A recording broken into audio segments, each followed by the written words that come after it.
नमस्कार, मैं हूं आपके साथ रोहित और आप देख रहे हैं एनएफ न्यूज। स्वाति मालीवाल से मारपीट मामले में आप के मुखिया और उनके करीबी विभव कुमार की मुश्किलें लगातार बढ़ती जा रही हैं।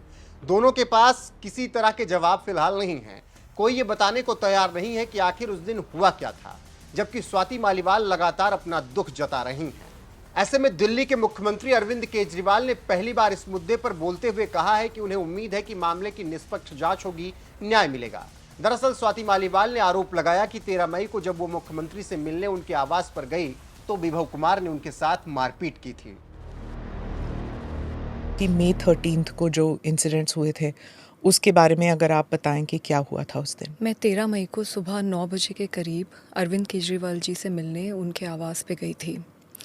मुझे वहाँ पे स्टाफ ने ड्राइंग रूम में बिठवाया और बताया कि अरविंद जी घर पे हैं और वो मुझसे मिलने आ रहे हैं। इतने में विभव कुमार जो कि उनके पीएस थे, वो वहाँ पे धनधनाते हुए आते हैं और मैंने उनको बोला भी कि भाई क्या हो गया, मतलब अरविंद जी आ रहे हैं, क्या हो क्या गया।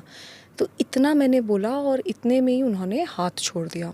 उन्होंने मुझे 7-8 थप्पड़ पूरी ज़ोर से मारे। तो जब मैंने उन्हें पुश करने की कोशिश करी तो उन्होंने मेरा पैर पकड़ लिया और मुझे नीचे घसीट दिया। उसमें मेरा सर भी जो वो सेंटर टेबल है उस पे जाके टकराया। मैं नीचे गिरी और फिर उन्होंने मुझे लातों से मारना शुरू किया और मैं बहुत ज़ोर ज़ोर से चीख चीख के हेल्प मांग रही थी, लेकिन कोई मदद के लिए नहीं आया। अब देखना होगा कि इस मामले में आगे क्या कुछ होता है और कौन दोषी साबित होता है, कौन निर्दोष। लेकिन इतना जरूर है कि केजरीवाल की इमेज पर इससे बट्टा लगा है। पहले दारू ने उन्हें बदनाम किया और तिहाड़ तक पहुंचा दिया, फिर मालीवाल मामले ने उनकी छवि और धूमिल कर दी।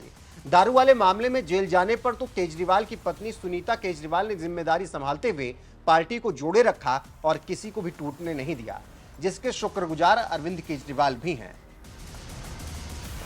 दरअसल जेल से निकलने के बाद दिल्ली के सीएम अरविंद केजरीवाल लगातार बीजेपी पर हमलावर हैं। कभी कह रहे हैं कि योगी को आने वाले वक्त में सीएम पद से हटा दिया जाएगा, तो कभी कह रहे हैं कि बीजेपी में उत्तराधिकारी बनने के लिए युद्ध चल रहा है।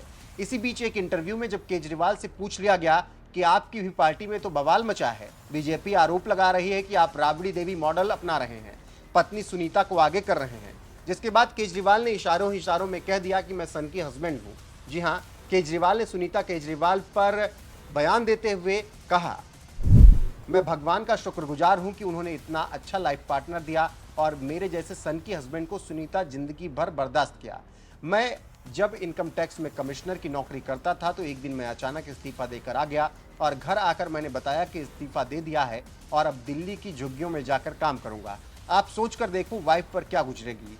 उससे चर्चा करके नहीं गया था मैं, उसने उन दिनों में भी मेरा साथ दिया। केजरीवाल ने अपनी पत्नी सुनीता को पूरा क्रेडिट दिया और कहा कि उनका शुक्रगुजार हूं मैं। गौरतलब है कि सुनीता ने अरविंद केजरीवाल के जेल जाने के बाद पार्टी को संभाला, लगातार प्रेस कॉन्फ्रेंस करके सरकार पर निशाना साधती रही, चुनाव प्रचार भी करती दिखी। इसीलिए केजरीवाल ने पत्नी सुनीता की तारीफ की। ऐसे में केजरीवाल ने जिस तरह से ये बयान दिया, उस पर आपकी राय क्या है, कमेंट करके हमें जरूर बताएं और बने रहें हमारे साथ।